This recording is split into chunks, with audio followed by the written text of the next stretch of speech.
Hello, everybody. I'm not sure if anyone's live yet, but I wanted to say it's so exciting to do a reading on Facebook. It's exciting to have an opportunity to humanize Facebook. We all know there have been some problems recently, and that we need to humanize the social media, such as Facebook, and make it more human friendly. And so this is such an exciting opportunity to do a poetry reading. And I was very interested in thanking everyone at Facebook for making this opportunity possible, and also for my friends who might be getting on and other people who are spending part of this Labor Day weekend. And it's been a strange period of time, but I'm honored that you're spending time here with me. It only dawned on me in this last moments when I'm at my son's organic farm in Concord, New Hampshire, and they clued me into the idea that I should really be wearing pajamas, so I quickly put on my bathrobe. I hope you can see it, to look like I'm in pajamas, and I didn't realize when it was Poets in Pajamas we should be wearing them, but now I know that we are in pajamas, and here I am. And let's see, this is my first Facebook reading, and it's very strange to be here at Labor Day during the pandemic, and it's an exciting time and one that I hope ends soon.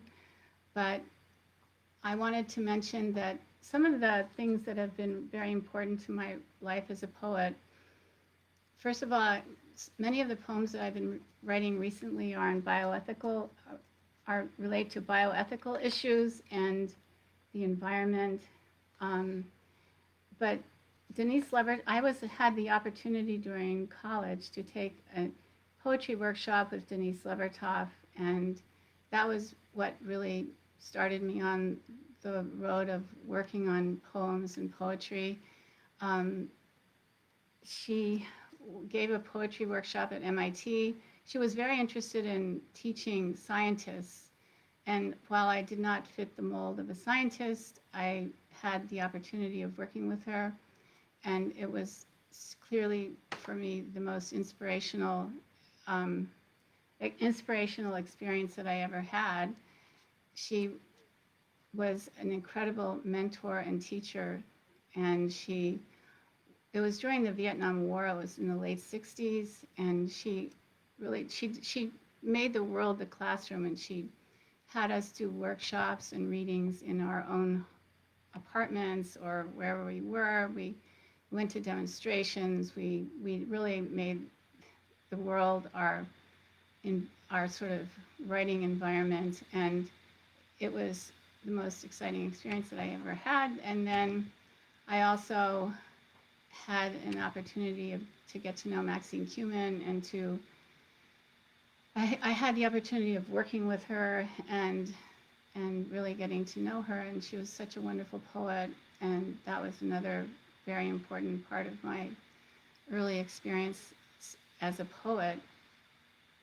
So as I mentioned, I'm visiting one of my sons and his wife at their environmental farm, and their organic farm, and they grow microgreens and salad greens, and it's in New Hampshire. It's really great to be here. I haven't seen them since the pandemic started, so it's wonderful to be able to see them again. I'm going to begin my reading.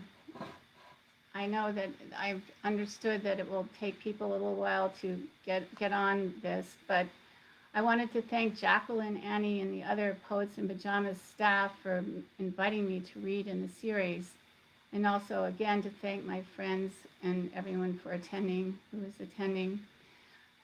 Because the pandemic was instigated by human cruelty to animals, and in particular by their abject mistreatment of wild animals in wet markets, and because the connection between cruelty to animals and the development of mental problems in humans is real, I'm going to read poems about the environment and social disruption mostly from my two new poetry collections, Cracked Piano and Ghost Moose. But I'm going to start with three poems that have an environmental basis from my first collection, which is Frozen Spring, and it has a picture of wild horses in the Camargue on the front of it. And as Elisa Gabbard said about poets and climate change in her May 2020 New York Review of Books article, Poems from the Storm, how can we write about it, yet how can we not write about it? The first poem I'll read is titled Ascension. It begins with an epigraph by Faith McNulty. It takes 7 strong men to drag the 6-foot heart of a blue whale across the deck of a whaling ship. Beads of sweat well up on the sea-stained faces of the 7 men who bear the still warm heart of the blue whale to the boiling vats. The men are deliverers. They tug, rip, tear the heart across the deck to the seething pots, but their hands stick to surfaces like flypaper and recoil, the red matter teething into fingers as if leaching out the blood. Ventricles, gaping mouths stand ajar. Red smoke rises in the darkening mist. Harsh wind raps against crevices, something trying to get back in, tapping out an aberrant beat, an unknown code, and something whines, long and low, a sea moan. Only a crane can lift a 6-foot heart, and as the last inch of the raised organ recedes into the stewing vats, dismembered parts of the heart ascend and billow over the deck. 7 men inhale the vision, their hearts slackening with each breath. We were just in Maine, and my husband and son were sailing, and they saw a whale dead and caught in lobster pots and entangled, and it was dead. And I know also other friends of mine who live in Maine have talked about dead whales that they've seen. And anyway, it's on the next poem that I'm going to read refers to Chilean songs of revolution. And I was thinking about the great Victor Jara, who lived from 1932 to 1973. He was a Chilean teacher, theater director, poet, singer-songwriter, and communist political activist tortured and killed during Pinochet's dictatorship. The poem is titled Conversation with Bertolt Brecht, and it begins with an epigraph by Brecht. Solely because of the increasing disorder in our cities of class struggle, some of us have now decided to speak no more of cities by the sea, snow on roofs, women. As if the Chilean songs of revolution would bring back the gray fishing boats, sailing through frail, deepening waters at dawn, and the seagulls making earthly sounds. As if these songs could restore the balance the driven leaf, nail old and rusted, shoved through the bent bough. Each step through mirrors brings us back to the pitch of sleeplessness, the unstrung dream, an oil slick on an ocean still and black. As if all the songs of revolution could bring the murmuring tree back, could restore wind to the rigging, full sail to the morning light. How many years, messages, wars, strange incidences, ironies. The wary eye of the mother wanted to protect her child, promised more, cities near the sea, clear waters, full sail, the morning light. The last poem that I'll read from Frozen Spring is titled Night Rising. To be willing to sit here like this, with nothing on my mind. To be willing to waste this time, day after day, as if my life meant nothing to me. To hear the birds way down the apple tree, to watch dahlias brown out in September, the infested fallen blossoms on the weed-choked lawns. So many would give up everything for what I have. These worms split and drying on the paved avenues, yards and yards of worms, millions and millions, too many to count. Think of the 50,000 earthworms in an average backyard, their moist underbellies every night rising, curling over the lips of their individual holes. Think of their vast chasm of tunnels. They riddle the ground with their castings. It's always the leaves I come back to, because I stare outside, and it's always the leaves pressed near windows, ghosts trying to get back in. It's always the leaves I see. When I lie down at night, above the bitter opening of sleep, the sad pines, the sad crooked pines, and the birds listen, hear them, as if their songs were made in heaven, something almost somnolent, something almost cold in the darkness, coming out of the green door, coming out like this, out of nowhere.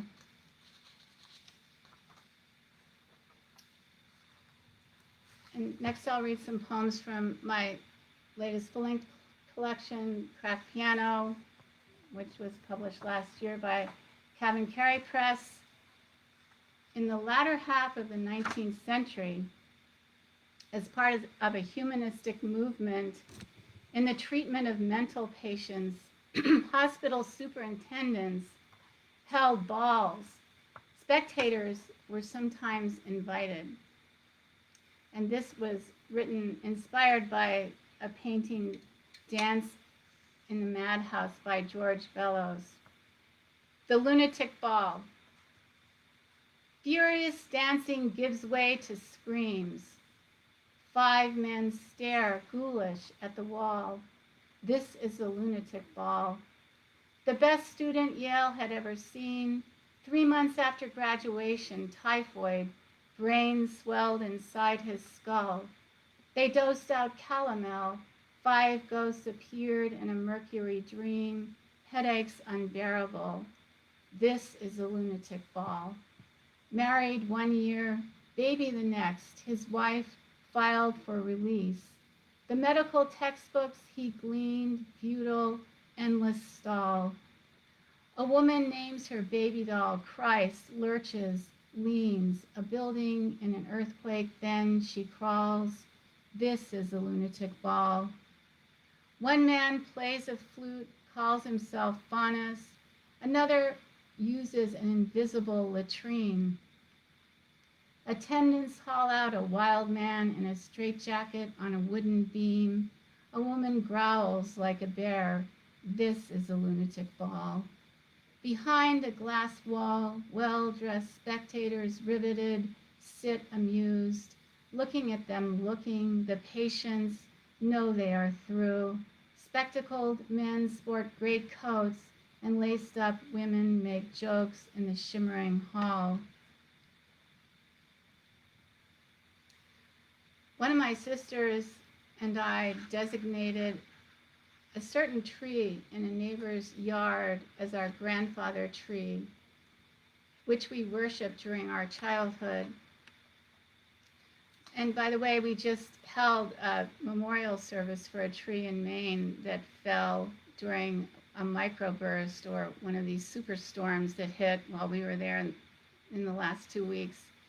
And it took down this beautiful blue spruce that was alive for 100 years and so important to everyone in the community. So we had to have a service, and it was such a memorable event. So this is a poem titled Idiot's Guide to Counting. How do you become one with the horse, riding and becoming the act of riding, and the horse becoming the self and the other at exactly the same second, counting strides, counting muscle movements, counting fences, hurtling over them with the horse, counting the everything of one? How do you count? How do you pull a muscle turning over in bed at night? Measurements that change everything, counting back to everything, the everything of one, the pulled muscles of the back of one, the entanglement of one, the waves of particles, counting back the quantum. How to become one with the branches of a tree, a grandfather tree in an apple orchard that no longer exists. Separate one from tree, horse, counting numbers, counting the grandfather tree to find the solution of one. Counting trees, leaves, counting everything as no longer existing, counting trees as one with the everything that no longer exists.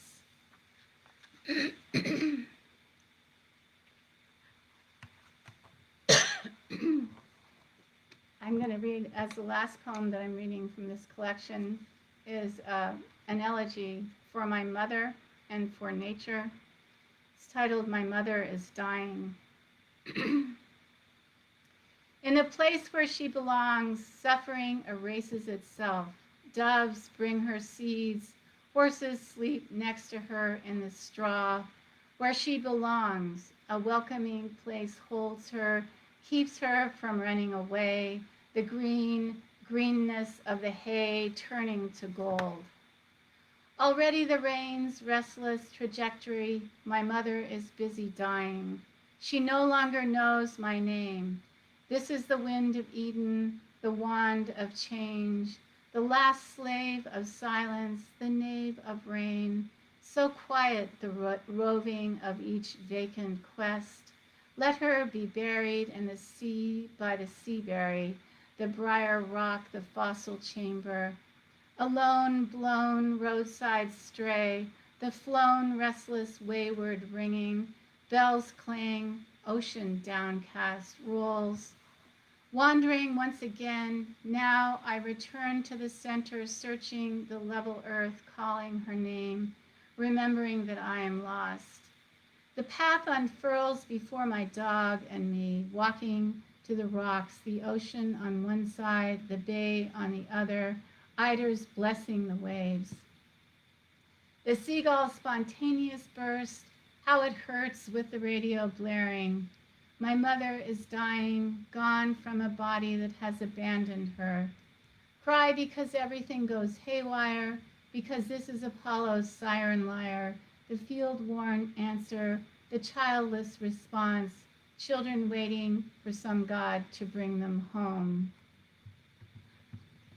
The last collection that I'll read from is Ghost Moose, which was also, you might not be able to see this because it's so light, but it's a picture of a ghost sort of fading into the a picture of a moose fading into the background. But these poems are also included in a new full-length collection that I have already ready. But a lot of the poems in this chapbook are on the sixth extinction, which of course is the only mass extinction that we happen to be living through right now, which is created by us, by humans. The first poem that I'll read is titled Ballad of the Dolphin, and it begins with an epigraph. Ancient Greeks said they should be treated as humans. Their sailors would not kill dolphins. How I have thought of you, caught in the fishermen's nets. They would set them to trap you to catch the tuna that swam under your schools. How the fishermen hung you still alive upside down. Your cries brought others.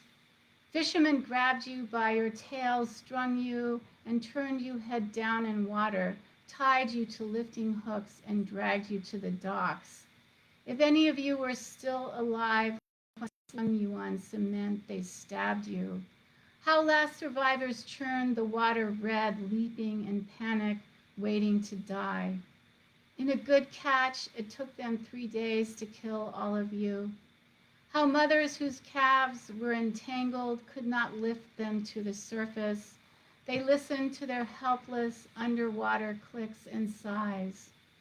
How often I thought of the whale skippers who would radio the location of hundreds of you, allowing tuna fishermen to track down your entire pod.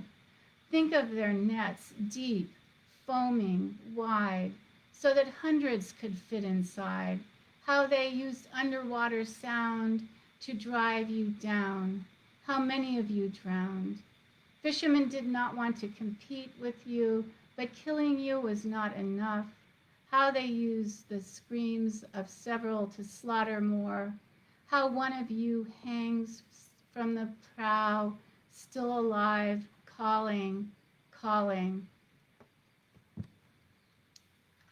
Since this is a pajama party, I wanted to read a poem that relates to the subject, and also just to say that not all the poems in this chapbook are on the sixth extinction.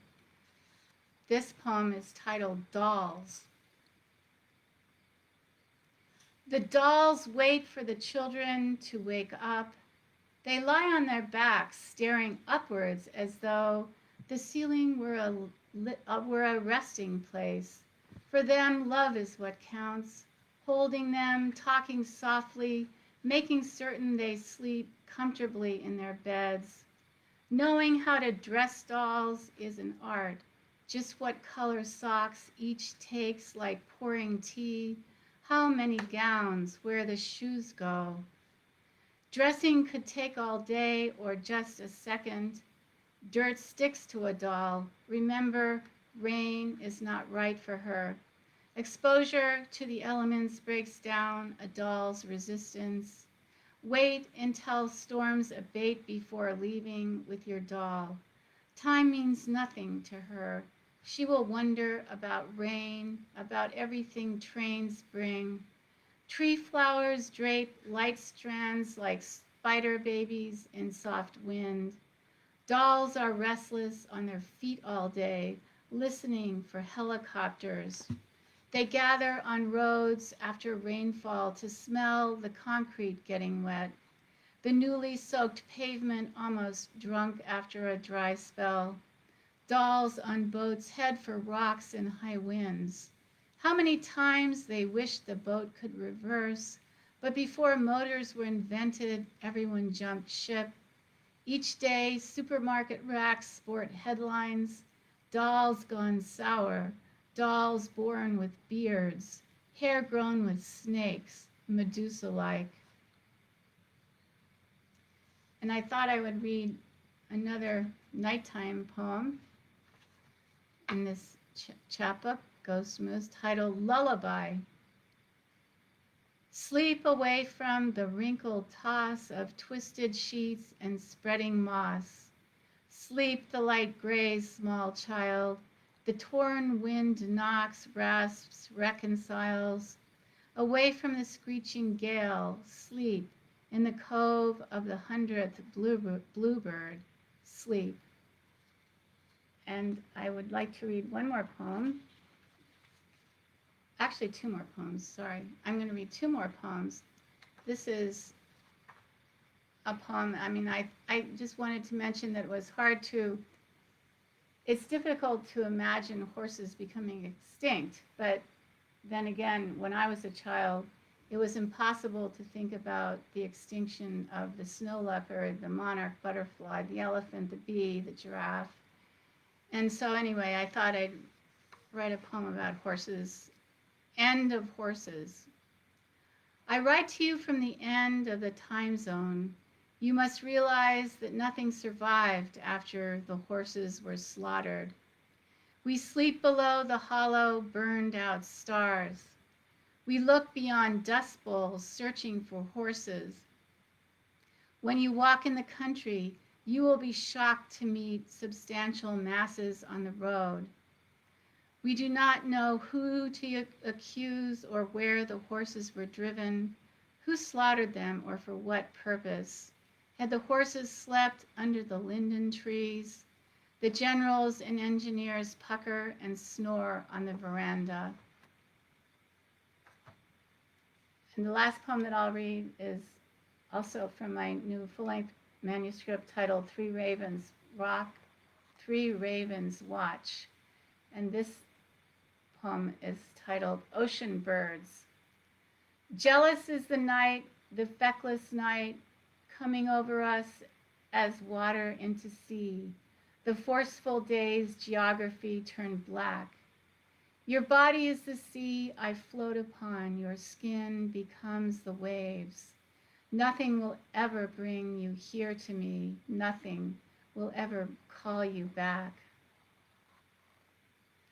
So that's the end of my reading, and I'm told that now we can have questions and answers, and I also understand that there's a lag between the time questions can be sent and the time they will be received if there are any questions, and that I might address the issue of what my process of writing is. And so anyway, I wanted to thank again everyone who came to the reading, and just mention that as far as my process for writing is concerned, it's really variegated, I would say, because I, first of all, think the best thing to do for writing, in my view, is to keep a notebook and also to have a writing workshop. I have to say that both things in my writing life have been tremendously important.